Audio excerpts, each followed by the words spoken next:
Sanbona.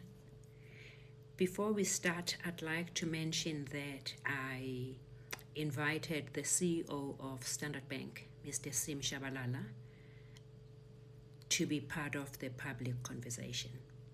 In turn, he unleashed the director of the biggest law firm in Africa to threaten me. So I know that they're listening and they're part of the conversation. They're welcome to step in whenever suitable. The fraud. I went to a dealership, I chose a car, they gave me the price, I paid cash for the car. They told me to come 2 days later as they needed to service, register, all of that. And when I went to collect the car, I was sat down and I was told that they decided to send the international payment back for whatever reasons they explained. And their suggestion was that we use local banks to finance the car.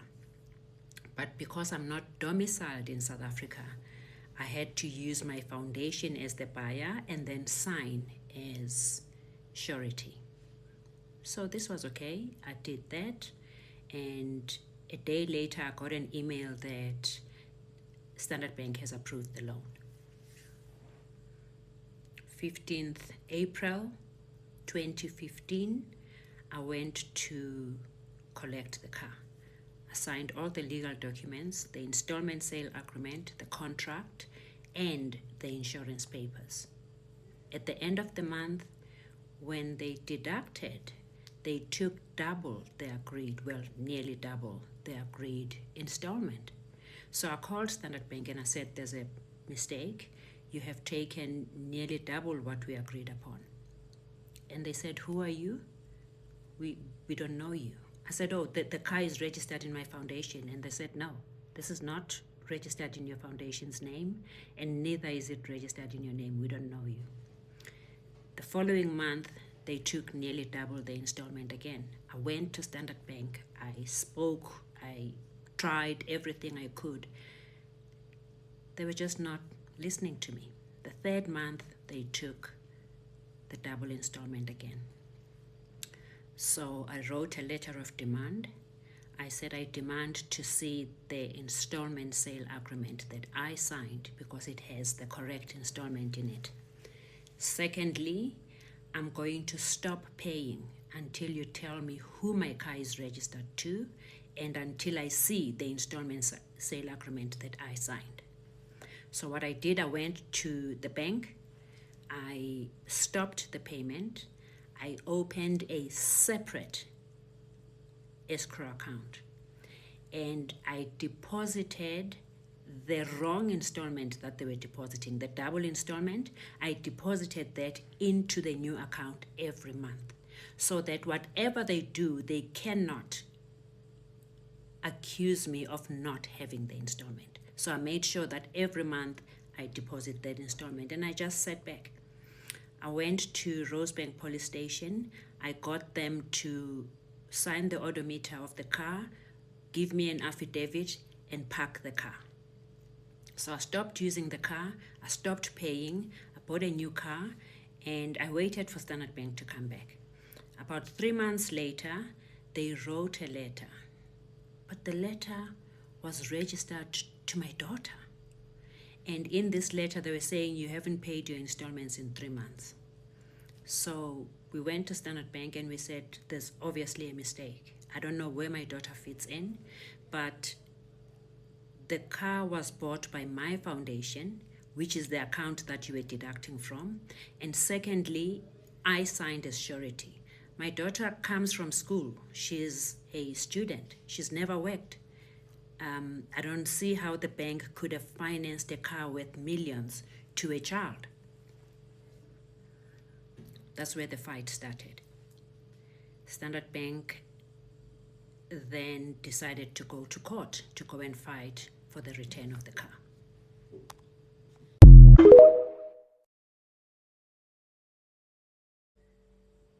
Standard Bank did not disappoint. They rushed to court to apply to repossess my car.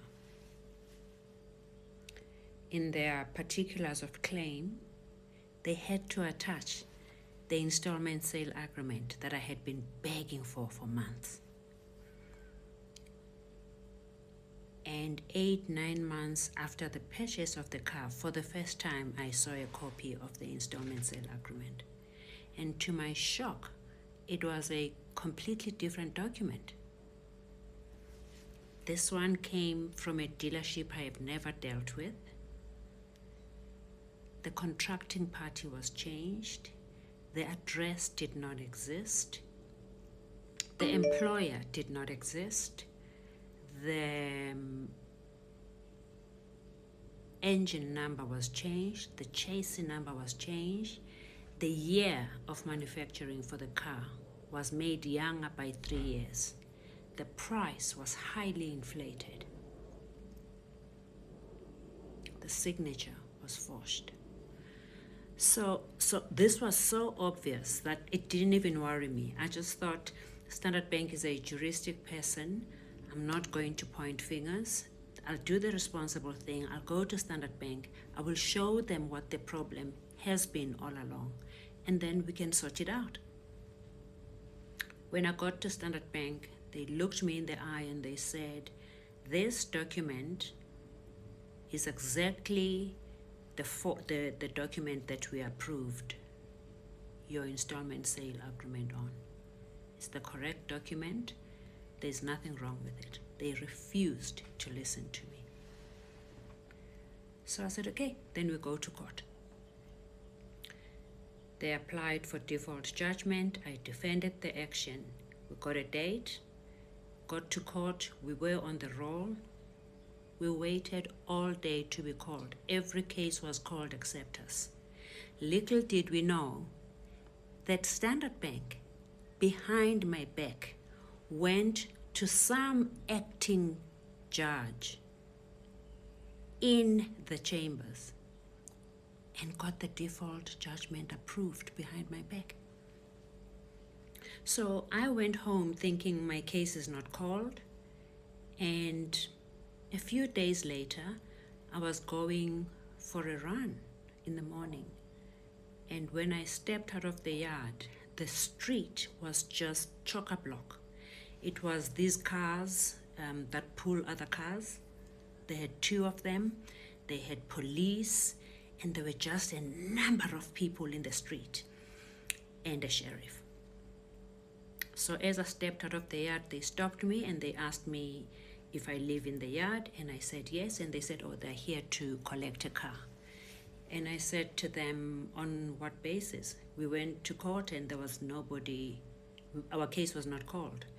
And they showed me a default judgment for the day, and they showed me a writ of execution that has been approved. All of this was getting more strange. So I said to them, I'm not releasing the car. They can do whatever they want, and I went for my run. 10 kilometers later, I came back, they were waiting. I go for my run at 5 a.m. So they must have arrived there much earlier, because when I came out, they had parked outside. They were drinking coffee from their flasks. So I refused to give them the car. I had parked the car deliberately in a manner that even if I'm not there, no one can take it out. So they brought these big cars inside the yard, and they tried to break the house, and eventually 8 hours later they got an instruction from the bank not to break the house, but to leave.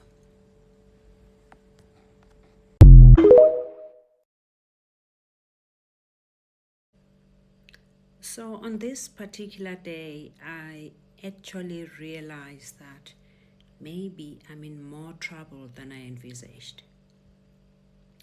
I realized that I'm dealing with very unscrupulous characters. I had identified the fraud in the restructured installment sale agreement. Now I had just discovered a second fraud where they went to chambers to find an acting judge to fraudulently grant a default judgment whilst I'm sitting in court. So these were two very serious things. And then thirdly, they go and get the writ of execution. They come to my house at 4 o'clock in the morning with a squad. There were at least 20 policemen, and everybody was on the phone taking instructions. They were intimidating me. They were playing tricks. I just remained calm. I went to the house. I made them fresh pots of coffee. I gave them fresh scones. Then I went to my study to work. In preparation for the default judgment hearing, I had unpacked the installment sale agreement, alphabet by alphabet. And I had at least 20 points that were violations. So I was very ready for that. I knew exactly what was in the installment sale agreement. But on that day, I realized I need to look at something much higher than that. So the first thing I did was to look for the best PI, private investigator, because I wanted to understand what exactly is happening. I found a gentleman called Mr. Henry Kruger, who came from the Brixton Murder and Robbery Squad. He was recommended as a very, very meticulous private investigator. Secondly, I started preparing papers. I realized that there's an active writ of execution. So I prepared urgent papers to apply for a stay of that writ. Secondly, I prepared papers to rescind the default judgment that was granted fraudulently. Thirdly, I decided to write to the banking ombudsman, and I explained this entire story, adding my notes for the fraudulent installment sale agreement. Then after all those papers were ready, I then wrote a letter to Standard Bank. I addressed the letter to the head of risk and forensics. I offered myself and my daughter to be tested against the fraudulent installment sale agreement. I copied the banking ombudsman again. I copied joint CEOs, Mr. Ben Kruger and Mr. Sim Shabalala. I copied the head of vehicle finance. I copied the head of the fraud department. I copied all of them. And I sent the letter and I said, there is a problem. And I demand that the bank looks at this problem. I said, I understand that the CEOs have a fiduciary duty towards the bank, but this, I can invoke negligence if the CEOs are going to neglect this fraud. I'd like this fraud to be looked at, and I'm submitting myself and my daughter to be tested whichever way.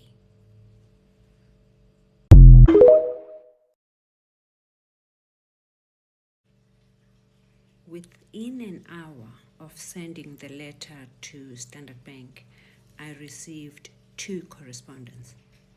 One was from it was an electronic mail from a Mr. Joop Dekker, who said he's the head of risk and forensics. He copied the banking ombudsman, and he said he's rejecting the offer to test my daughter and I because the bank is of the view that the installment sale agreement is authentic and valid. Secondly, there was a knock on my door, and I got an urgent hand-delivered letter from a law firm, Holsteins and Associates, who said they were representing Standard Bank. And the contents of the letter was a warning or threat that I must never write to the CEOs of Standard Bank again. Anything I want to say, I must say it through the lawyers. The first confirmation for me was that as of that day, both CEOs of Standard Bank, Mr. Ben Kruger and Mr. Sim Shabalala, knew of the fraud. They were personally informed by me. Instead of attending to the fraud, they got lawyers to threaten me. Then I rushed to court to go and file the papers. I filed both applications, the one to rescind the default judgment and the urgent application for an interdict to stay the writ of execution. After that, I came back, I went to the sheriff, asked him to serve both Standard Bank and the lawyers, and then I personally walked into Standard Bank and served them the documents for both applications. Then I personally went to the attorneys and served them the papers. I told them that it's an urgent application and they have to appear in Gauteng, South Gauteng High Court the following afternoon. From there, I drove straight to Sandton Police Station and I opened a fraud case against Standard Bank with all the facts and the proof. When I got home, dead tired that evening, I had Mr. Henry Kruger, the private investigator, with two of his partners, waiting for me with reams and reams of feedback.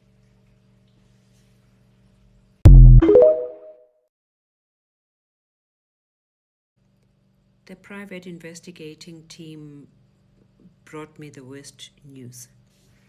First of all, they told me this is not a mistake. There's many people going through it. They've got clients who have gone through exactly the same thing. They told me this is a scam that is run by a syndicate of very, very senior people. The syndicate involves law enforcement, it involves sheriffs, auctioneers, the dealerships of exotic cars, but importantly, the heads of finance in banks. Because for these deals to be approved over and over again, it needs the head of finance to sign off. At this point, I'd like to explain how the risk process works within a bank. There's somebody who wants to buy a car, I don't know what cars cost, for 50,000 Rand. Maybe just the manager can approve that. If you're buying a Mercedes-Benz that is 800,000 Rands, it's a different quorum of the risk credit committee that approves it.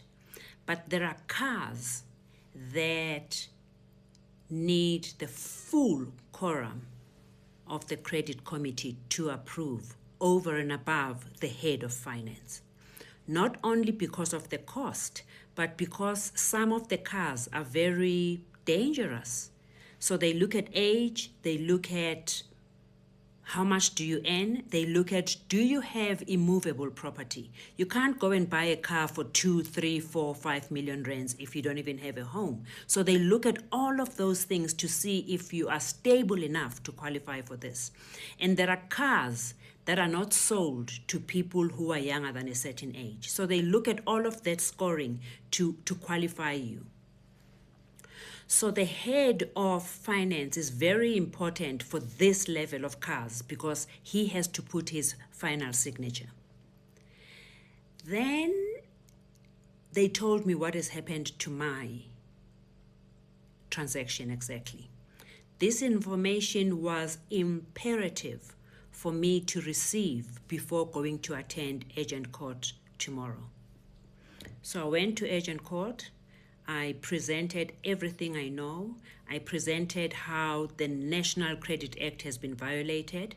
I presented the fact that I had asked for the installment sale agreement 12 times. I had all my emails and I had all the rejections. I had every piece of document. The judge was a very, very smart lady who asked me questions for 2 hours. She pierced me left, right, and center. And at the end, she said to me, I am satisfied that there's a possible alleged fraud here. and I'm going to grant the interdict to stay the writ of execution pending the rescission application to be heard. I left the court with my interdict and I came back home. I wrote a very strong letter to Standard Bank, and I still copied both CEOs. I copied every head of department, finance, fraud department, risk, forensics, and I copied the attorneys. And I said, now I know what is happening, and now I insist.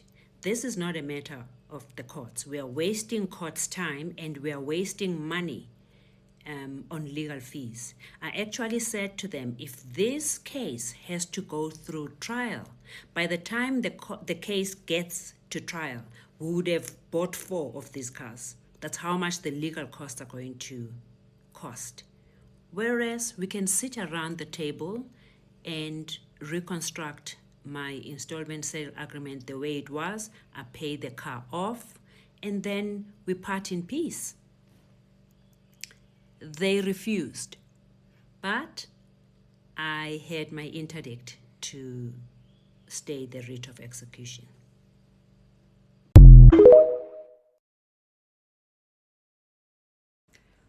Almost immediately after urgent court and the interdict, I receive an unknown call from a male voice which has a very urgent tone. He's insisting to meet with me because he has a surprise for me. And I say, sir, I don't know you and I don't like surprises. Also, I'm out of the country. I'm not in South Africa, so I cannot meet with you. Can you tell me what this is about? And he says, okay, they have purchased the latest model of my vehicle for me as a gift.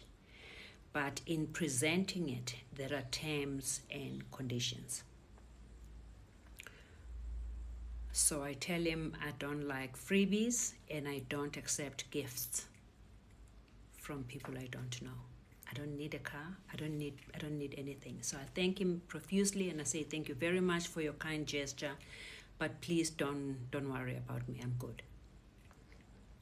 About a day later, I'm on holiday now. About a day later, I receive a call from my butler in South Africa, and he says there were urgent papers served on him like a minute ago.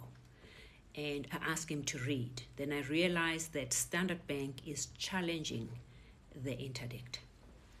So I cancel everything, I fly back home, and I start preparing papers.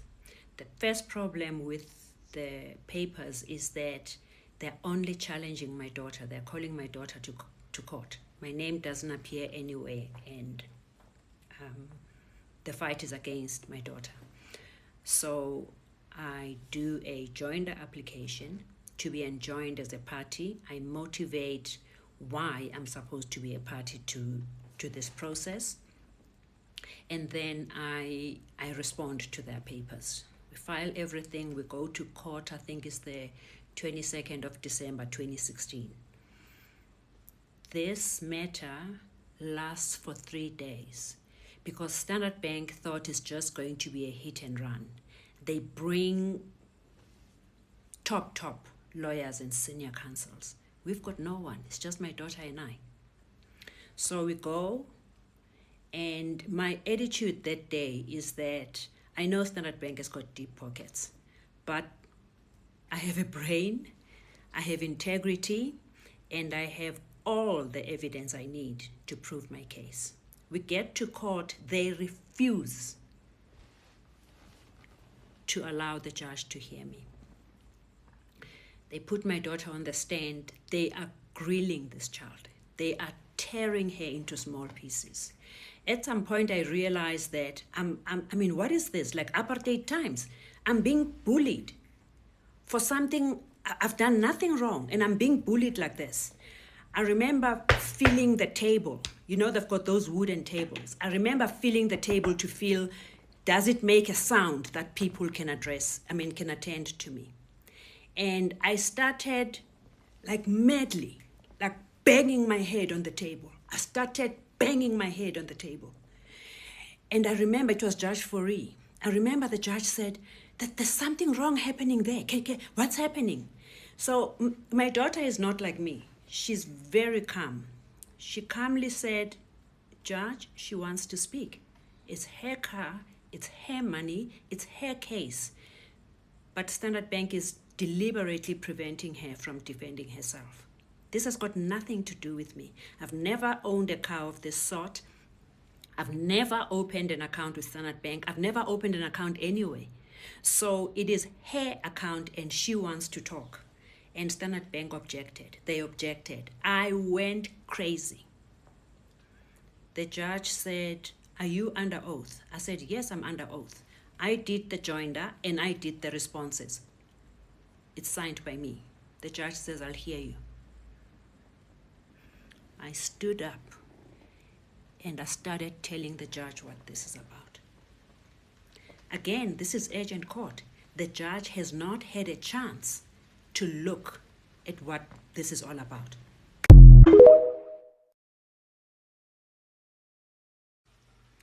I go to town. I tell the judge step by step where all of this started. I show the judge everything I utter. I have a paper to prove it. I show the judge everything. I explain how I've driven less than 1,000 kilometers on this car.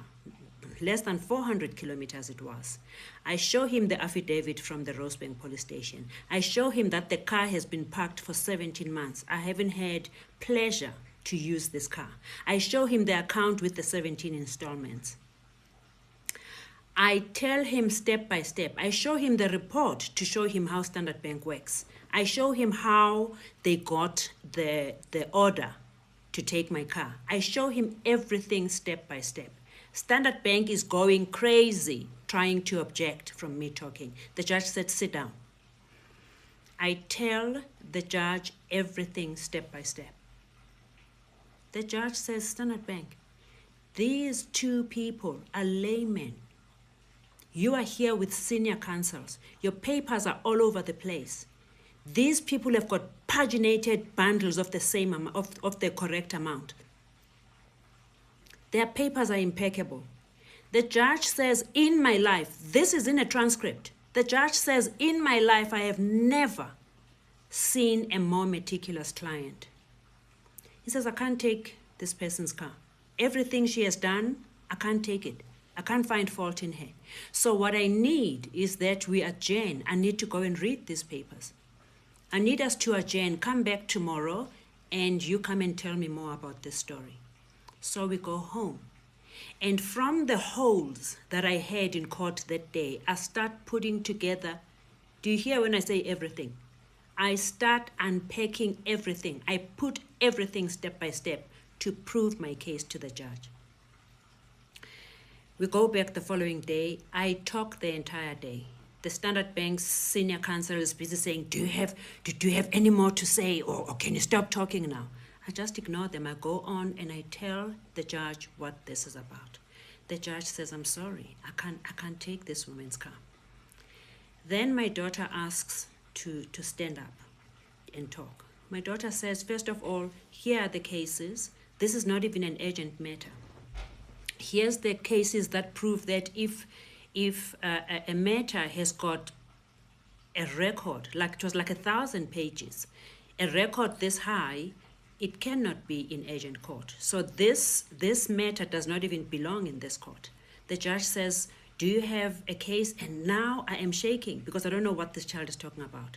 She produces a case. When I was sleeping, she was doing her own research. She produces all the cases that support what she's saying. And the judge says, that's it. I need time to go and read.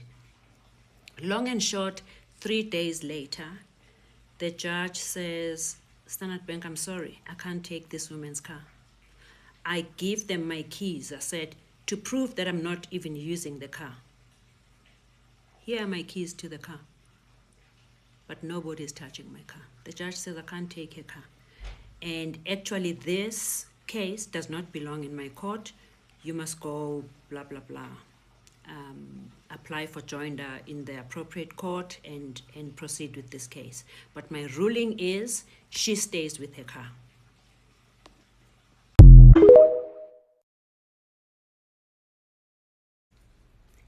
This 3-day court hearing was the crux of this case.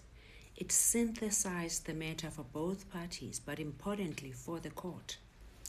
My biggest achievement on this day was not keeping the car, but it was forcefully draining the truth out of Standard Bank. I put so much fire in this man's belly that truth inadvertently snuck out of his mouth. In the heated exchanges, the Standard Bank senior counsel conceded in court. This is in the transcript. He said, "We can't deny it. There is indeed fraud here." And as he said that, you must remember Standard Bank does not send 4 people to court. They have very deep pockets. They send a squad. And remember, I was not a lawyer at this time. I had to conduct research to conduct this case. I was not a lawyer. I was just relying on my knowledge of finance and banking. So as he said that, the judge said, "Huh?" And he said, yes, there's fraud, my lord. And as he said that, somebody pulled him and the squad is sailing up. You could see what is in trouble. And he tried to recover, and he said, "My lord, there is fraud, but the fraud is not from Standard Bank. The fraud is from the dealership." Yay!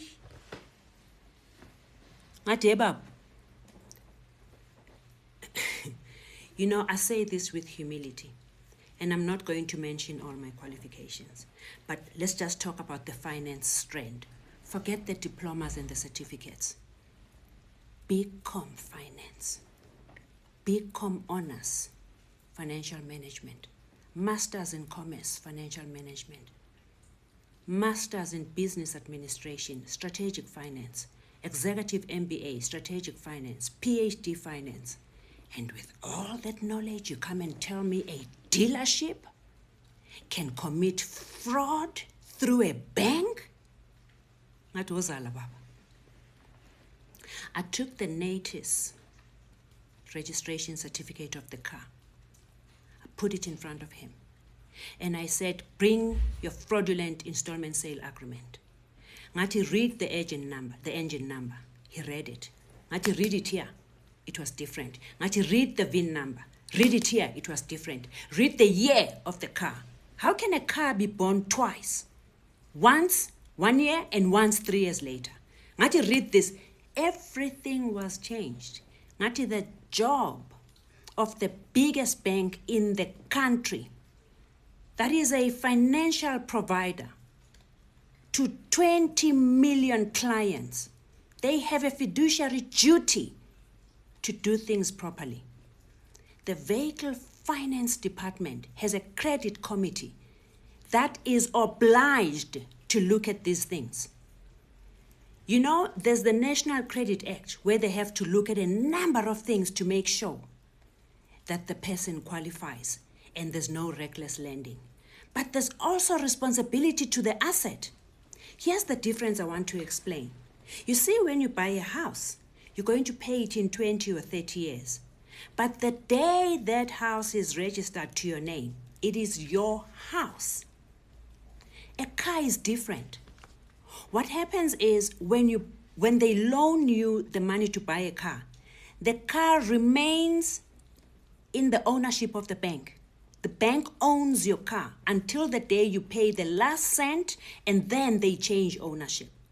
So you are financing an asset that you have not even looked at of this amount?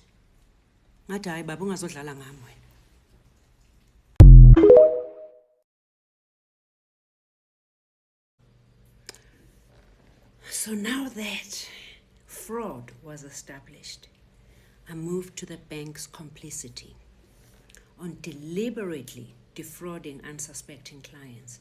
This became the main issue. With 11 years banking experience, I confidently told the judge that the dealership can concoct all the fraud it wants, but the ultimate decision to grant finance lies with the bank, and only after diligent credit assessment. You see, the NATIS registration certificate is the ID of the car.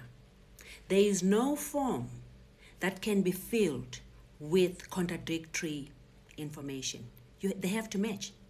How do you grant a loan of this amount with a form that doesn't match the ID? Just that does not make sense. So, in effect, Standard Bank financed an asset that does not exist. The car that they financed does not exist. It doesn't even have an ID. So what I did was to write to the CEO again. You go to the head. And I said to him, now that fraud is established, you have to go and look at the approval form and see who signed that form. Then you need to conduct an investigation.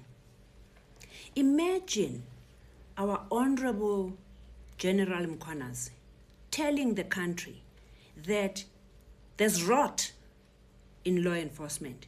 Imagine if the president would stand up and defend law enforcement. No.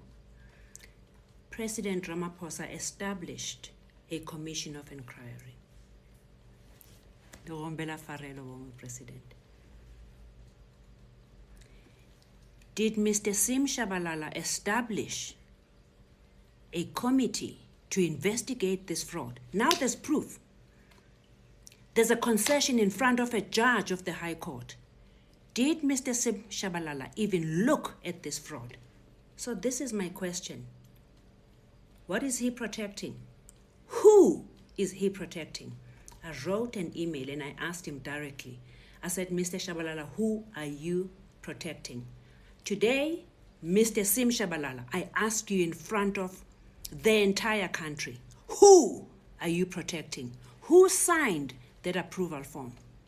Who financed a car worth millions that doesn't exist, that didn't have an ID?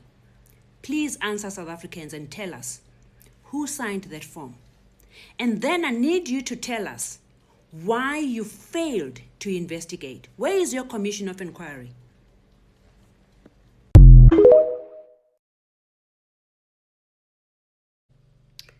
So, judge made his ruling.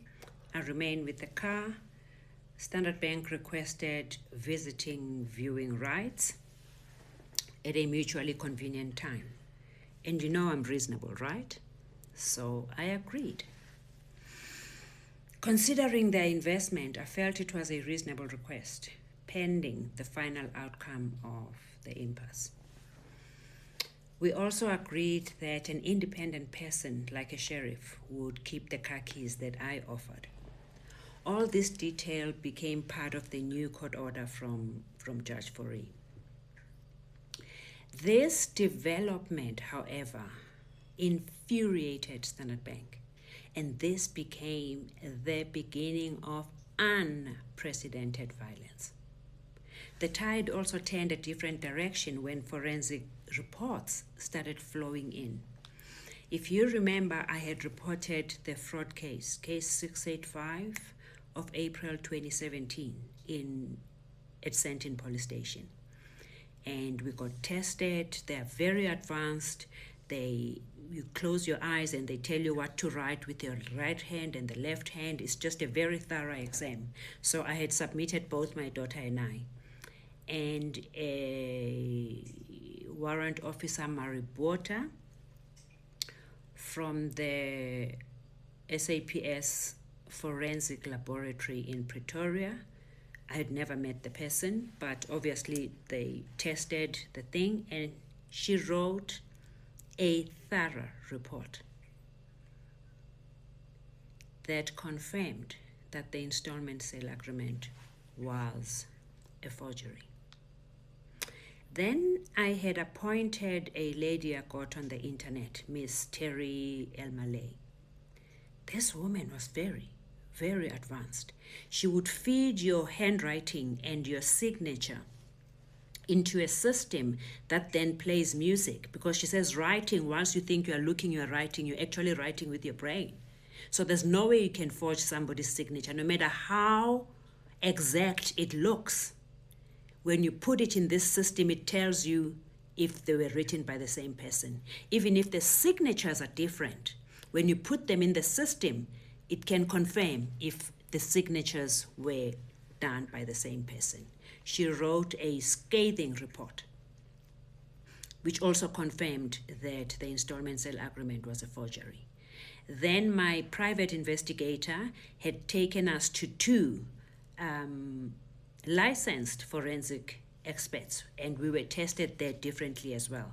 So when these reports came in, with my kindness, I shared with Standard Bank and I said, hey, here's the proof.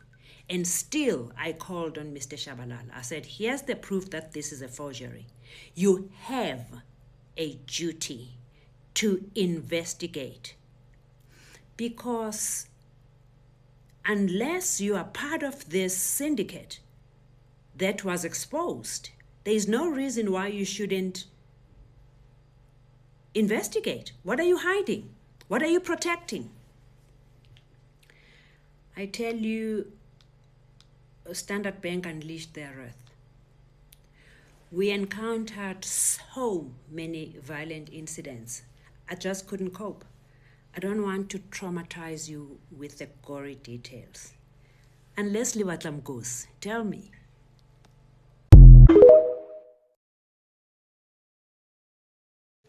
So at this point, Standard Bank objects to every application I make to end this ordeal. They apply for a myriad of frivolous interlocutory applications. They keep me in court permanently. I can't focus on anything else. I'm completely consumed. Whenever I return home to Switzerland, I'm immediately dragged back to court. The worst is, before every court appearance, there's an incident, an intimidating incident. So I don't stop writing to all of them, insisting that this is not even a real case. It's not even a real legal problem. So I insist that we sit around the table and resolve this at once. Once we reconstruct this thing, I can pay the balance and I can go back home and we end this thing. I've had enough. Anyway, I'm waiting for them to challenge the forensic reports that confirm that they committed fraud. On the other hand, I am sitting on Mr. Sim Shabalala to investigate and tell me who this person is. I've narrowed it down for him, and I don't understand why he's not taking action. So I write to him consistently. And Mina, my politeness has an end. There's a point where I lose it. So I lose it, and I start asking them, what is this? Like really white supremacy state? Is that what it is? Where in my time, when I grew up, besiphetwe amabhunu, asiphethe njengezinja. But at least you knew ukuthi u-abuse amabhunu. Namhlanje, they are renting melanin to incite black-on-black violence. Namhlanje sihlukumezwa abantu basekhaya. So I ask this, is this what it is? I don't understand what's happening. There's joint CEOs, Mr. Ben Kruger, and then there's Mr. Shabalala. Who is who? Who has the power here? Who is being sent to abuse black people, and who is the boss? So I ask this. Anyway, I think I sent this email on Friday. On Sunday, I wake up, I go for a run with my daughter. I normally arrive back home first. So when I get home, I lock my key on my bra. I open the door, open the tap, I need water.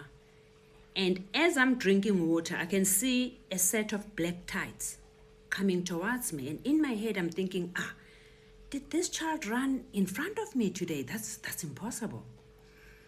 And as I'm thinking this, I see a second set of legs, a third set, then I know what I'm being robbed. So I rush to the door. I'm right at the door. I rush to the door so that I can come out and stop her from coming in. And as I rush out, this guy holds me from the back. He hits me. So I say, look, you can take everything you want. Tell me what you want. You can take it. Here are my keys. Take everything you want. And then bakleti izandla. So they tie your feet first, tight. And then they tie your hands behind you. And then they tie the tied hands to the feet. So they do this entire operation. At this time, and they're giving me facts. Like, yeah, when I fly first class, when you do this, who do you think you are? They're on top of me. But they're telling me such accurate details, as in what seat number I sit in. So I'm thinking, what is this? Goes on, and Bati, we have to wait for your daughter. Okay? I think 10, 15 minutes later, it sounded like 10 days, but a while later, I just heard, and I knew they've got her. And I just said, it's all okay, Sissy. Just be calm and don't fight anything. Just let them do whatever they want. So I said, okay, we are here. Slalasoi 2, you can take whatever you want. Where is the safe? I tell them it's upstairs. Take us there. I take them to the safe. So, I don't keep my jewelry in the safe. I keep my jewelry in different places.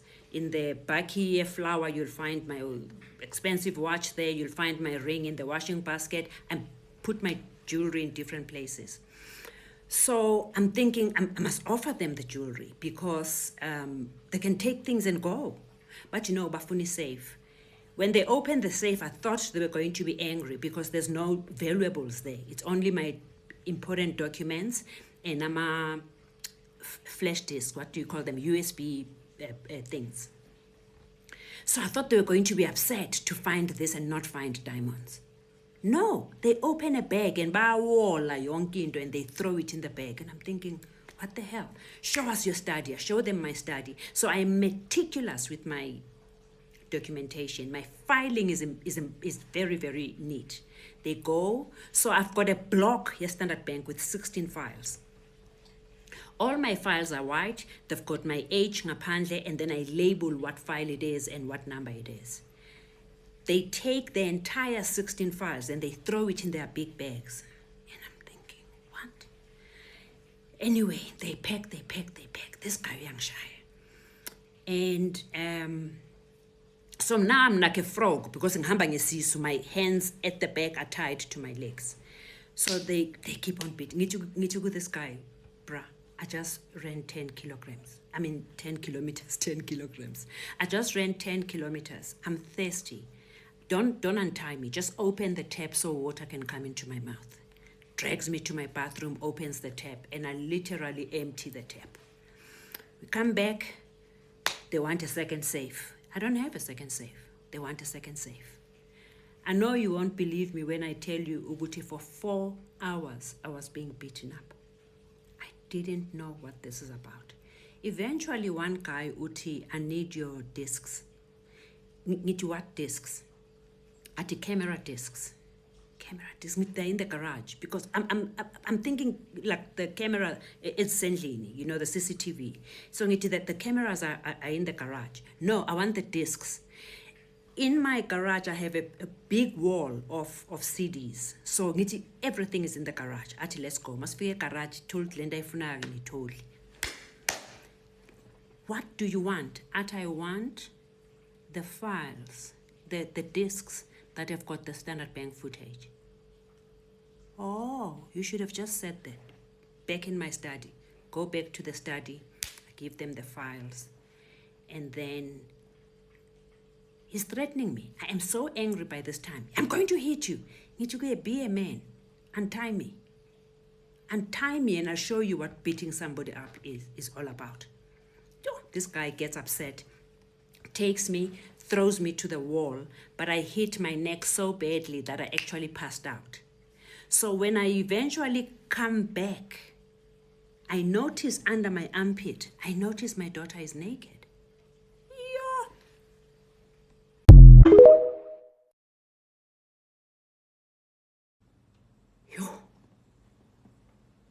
my heart leaves my body. So I'm asking this child ngesiZulu. But you know, labantwana be-ice cream, bacabanga ngesingisi. I ask her ngesiZulu ngiphendula nge-English. So ngiyambuza ngithi kuye, awugqokanga, unqunu? Yes, they took my clothes off. They said they're going to rape me. And they answer. They obviously heard what she's saying. They say, we all have full-blown AIDS. When you hear her screaming, you must know that she's infected. My daughter says, Mother, I won't traumatize you. I won't scream.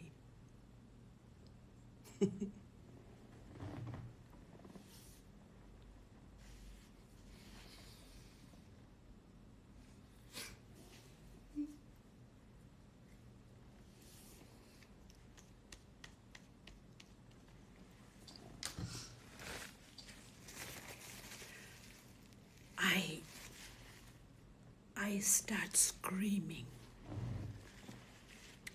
All along, I was obedient. I was doing everything they want. But you see what my daughter has just told me? It's not going to happen. The things that are so tight that I can't shift, I can't do anything. So I'm thinking, I'm trying to think fast. What do I do? Let me offer them jewelry. I say to this guy, did you see my Rolex? I have a gold Rolex on my drawer. And a Rolex? It is. I have a gold Rolex. Come. How do I come? Like untie something so that I can come with you. So as ngisho kanjalo and they're following me, I say to my daughter, Qoga. And I show them little bits of this, and it was so funny. They find my cufflinks and they say, what is this for? It's to tie my shirt. To tie your shirt? How? So I show them. They take. And as they are taking, I'm thinking, this won't last. When they finish taking everything, they'll still go back to my daughter. And I start screaming on top of my voice. Now, the one thing I didn't mention in previous videos is that whilst we are going through all of this, I am mourning the death of my older daughter, who was brutally murdered.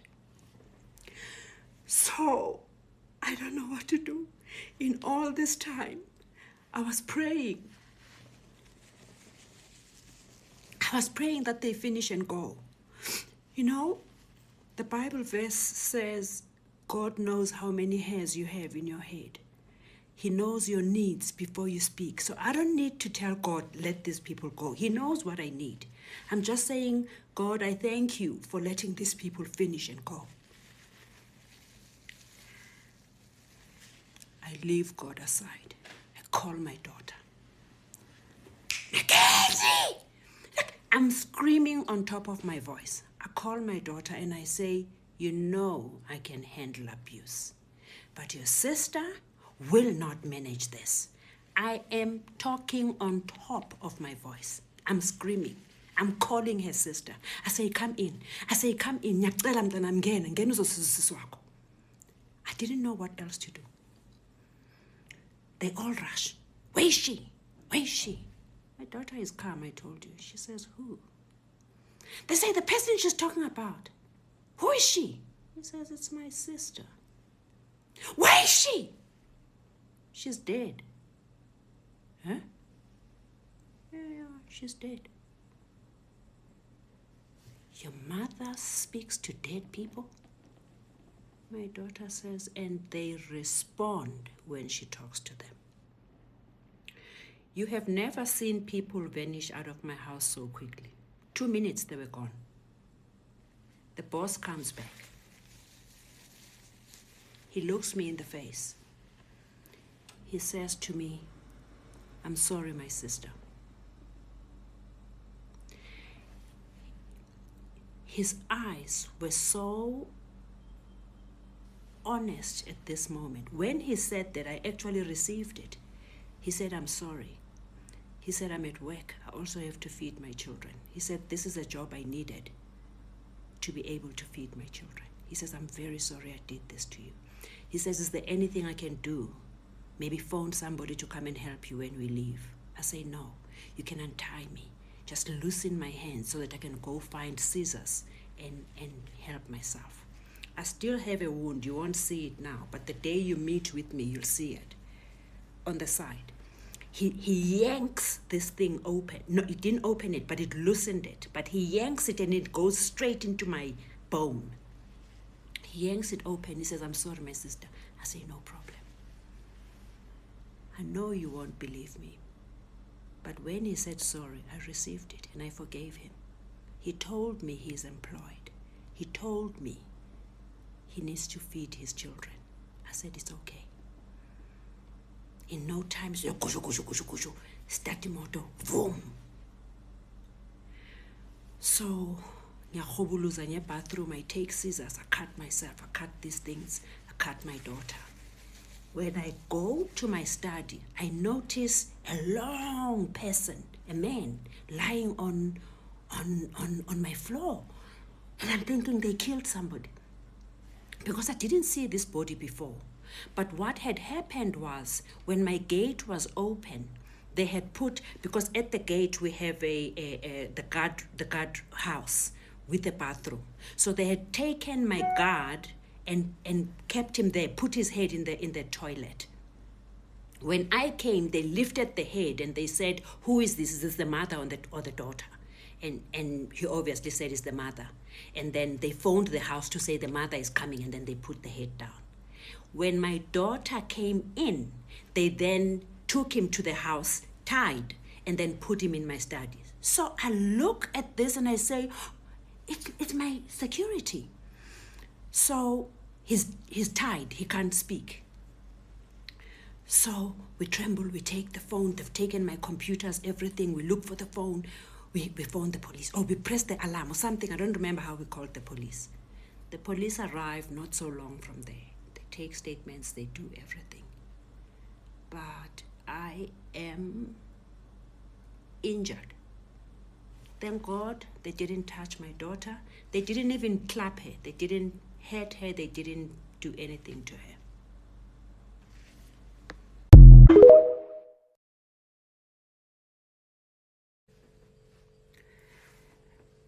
The emotional trauma that followed this ordeal, I can never explain it. I've had rough moments. I've seen a lot of bad things. As we continue on this journey, you will learn how much I have suffered in my life. But I must tell you this was the most traumatizing experience of my life.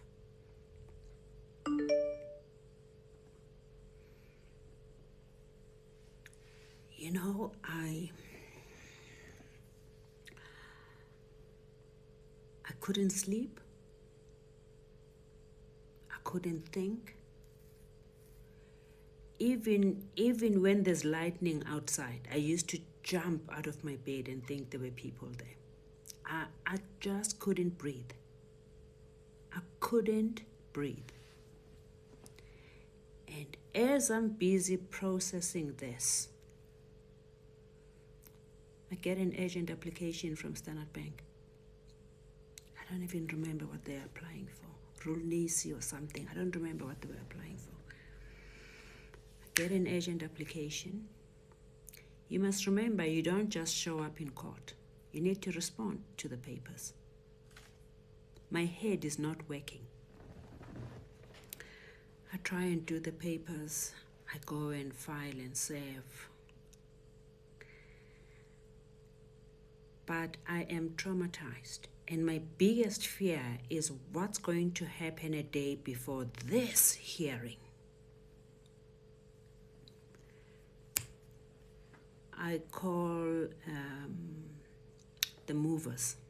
I say, pack everything. Pack. pack everything, pack my house up. I moved to a hotel.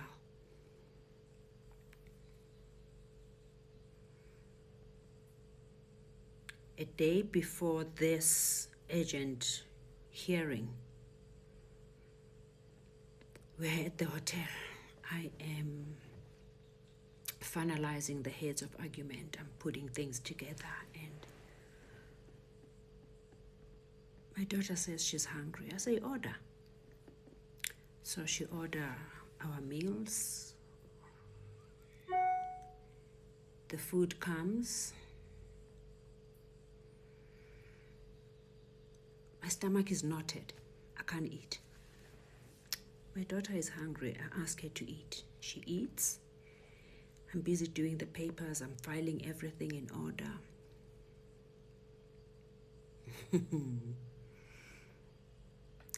I don't remember what I called her for. Make me tea or something. I don't remember what I asked for. The child is not answering. My daughter is very respectful. I don't remember what I asked for. She's not answering. I call her. She's not answering. I stand up. Now I'm trying to bunyelele pants. Umanzi nte kuphuma phambili nasemuva. Amehla wekho kumhlophe. Yey. Nyamvusa lo mntwana kakumiswa.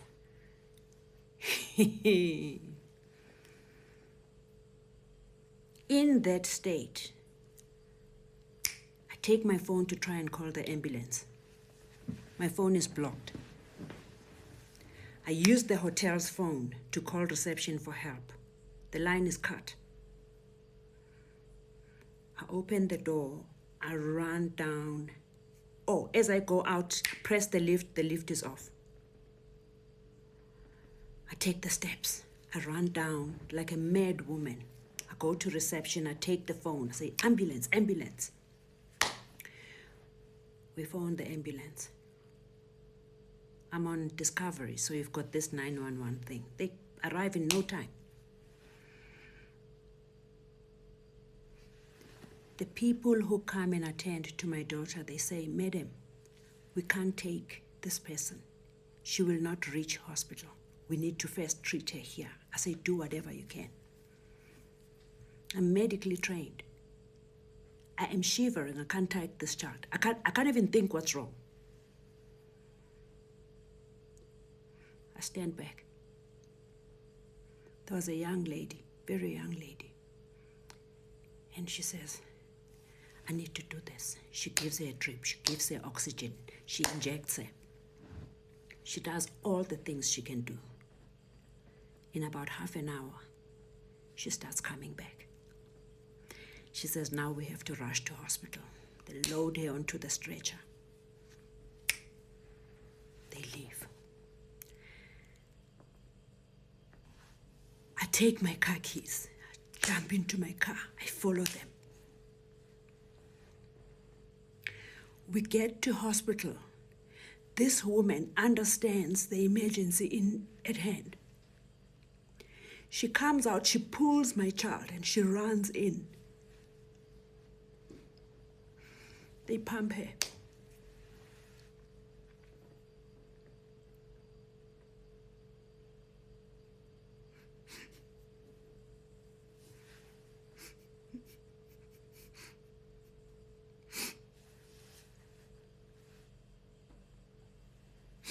I go back to the hotel in the morning. It was about, I don't know, maybe 3 o'clock when all of this happened, or maybe 2 o'clock when the ambulance came. I go back to the hotel in the morning. I put together all her vomit. Everything she excreted, I put it into different buckets. I did not eat, so I take the food that I didn't eat, and I take all the waste that I collected. I run to a laboratory. I say to them, test everything and tell me what's in it. Will you believe me when I tell you that the poison in her vomit and her stool was the same poison in the food? Before I know it, it's time for court. If I don't arrive in court, they're going to grant an order in my absence. Who do you call at that time to go and stand for you in court? I leave my child in hospital, get into the car, drive to Pretoria. I walk in, I am a mess. I scream from the door, telling the judge what is happening. It was the kindest woman I had ever come across. As I walk in, the Standard Bank people are talking. They're addressing the people. Look, she's late. The judge flips. Didn't you hear? Her child is fighting for her life in hospital. Bangs the gavel. Cancel the entire thing. Go look after your daughter.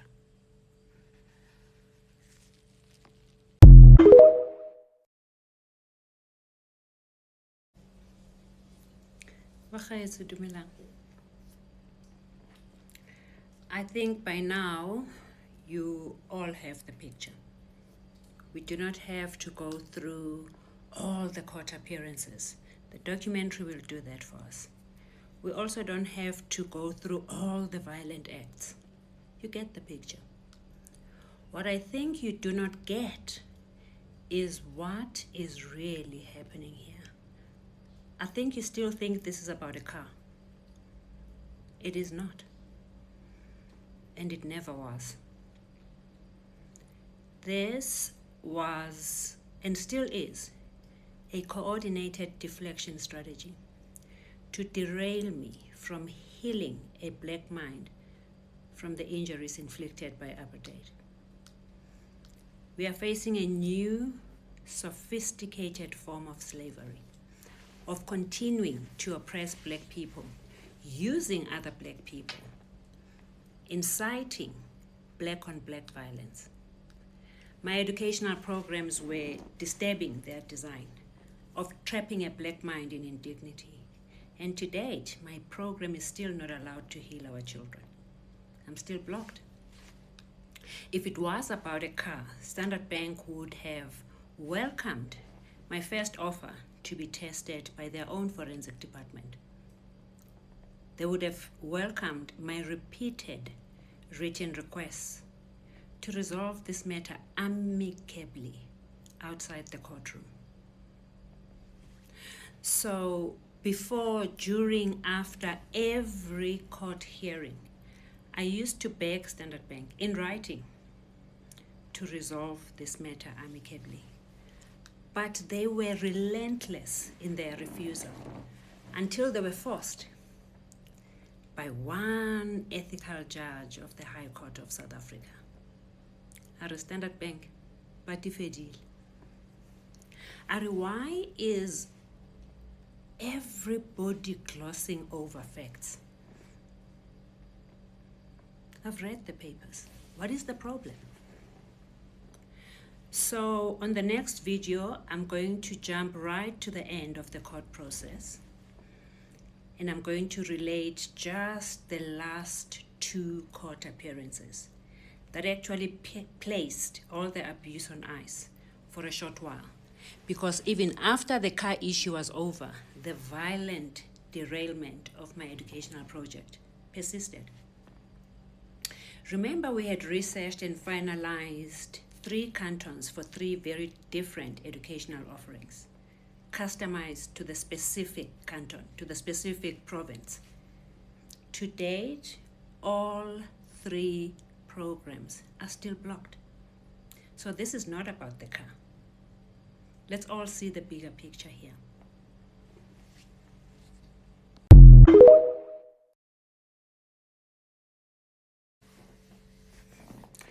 By this time, I've had enough of their attacks. So I decide to move from Johannesburg and go and live in Cape Town to hide.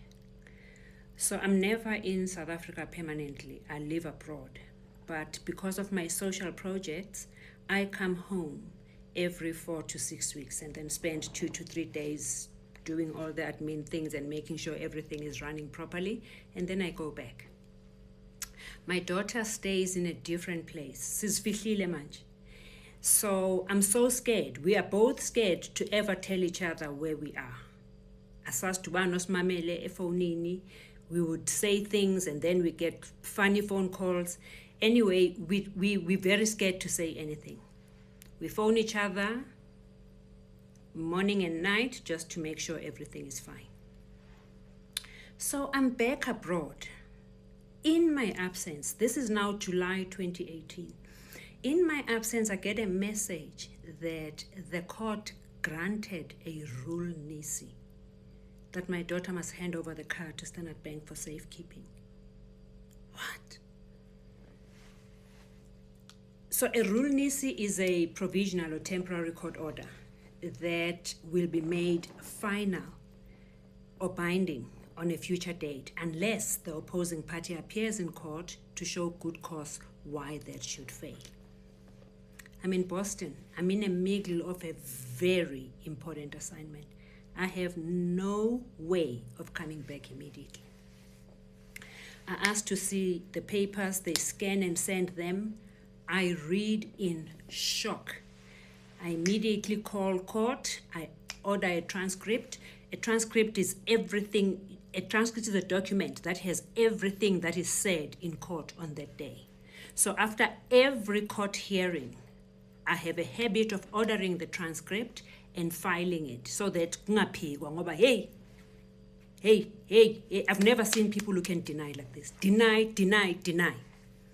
So anyway, I keep the transcript. Mama Piga, I always show them. So on this occasion, I order the transcript to read exactly what is said to grant such an order. I read this thing with disgust. Anyway, sifuni lawyer manje ngoba there's no way I can go home. By luck, we get a brilliant lawyer to assist my daughter in my absence to defend this rule nisi. They respond to the matter, they get a date for the following month. Even the date they give me is the most busiest time for the assignment I'm doing. There's no way I can travel. And my daughter says, don't worry, I'll do it. They go. I try very hard to schedule the date to come to South Africa. I fail.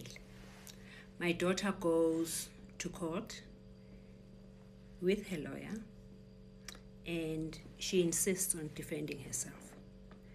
The judge that day is the Honorable Justice Fabricius. He asks her, Miss Hammond, where is your lawyer? She says, okay, first of all, angikho la mina, so this is hearsay, ne? So she says, hey, judge, lawyers complicate situations. I need a simple talk with you, namhlanje, without any legal jargon. One, I'm being abused by Standard Bank. I have never spoken to Standard Bank in my life. I have never opened an account at Standard Bank in my entire life. I have never bought a car in my life. I got a gift from my mother when I passed matric well, and that's the only car I've had ever since. I'm a student. She says, this is my mother's car, and this is my mother's installment sale agreement. Standard Bank is deliberately blocking her joinder application for 2 full years now. She has applied to be enjoined to defend this matter because there's fraud in this matter. So here's the thing. My mother has written 1 million letters begging Standard Bank to settle this. They refuse. She applies to be enjoined. They refuse. They apply for one interlocutory application after another as a smoke screen. When this matter, judge, is very easy. This matter can be sorted out in 30 minutes. It is that easy. She says, now there's a rule, Nisi, that I must hand over a car I know nothing about. Judge, I've never driven this car, and at this point, I don't even know where it is. Judge says, okay, you spoke of your mother. Where is she? She says, I don't know. Judge says, what? What do you mean you don't know? My daughter tells of all the attacks we are having, and for that reason, we are always hiding. We speak on a daily basis, but we don't tell each other where we are to protect each other. Judge says, wow. She says, I don't know. Judge said, Ms. Hammond, you said this matter is very easy. So I'm going to ask for your advice. How would you solve this matter? What do you think should be done? My daughter says, first of all, at the moment, there is so many open-ended, hanging interlocutory cases. I'd like us to apply the once and for all rule. Then I'd like my mother to be enjoined to handle her own story. This is not my story. She says, Judge, I'm going to tell you something personal. I have spent 5 years at law school. And today, the reason I spend so much time at law school is because I want to sit on the chair you are sitting on. I'm working very hard to be a lawyer. But today, I'm going to offer you all of that. Please put me on the stand. If I lie to you, make sure I don't practice law in South Africa. Get me arrested. Put me on the stand. That's my offer. Judge says, did you hear what you said? She said, yes. So what do you want me to do? What do you want from me? You said it's easy. She says, Judge, only one question. All this smoke screen for 4 years now is hiding not to answer one simple question. Who signed the installment sale agreement? We have overwhelming evidence that is not me, and Standard Bank insists that it's me. And their insistence raises a whole lot of violations. Put that aside. Put me on the stand. It's a Tuesday. Judge looks at my daughter. He says, Thursday. I think it was 23rd August. He said, Thursday, be here. I'll put you on the stand.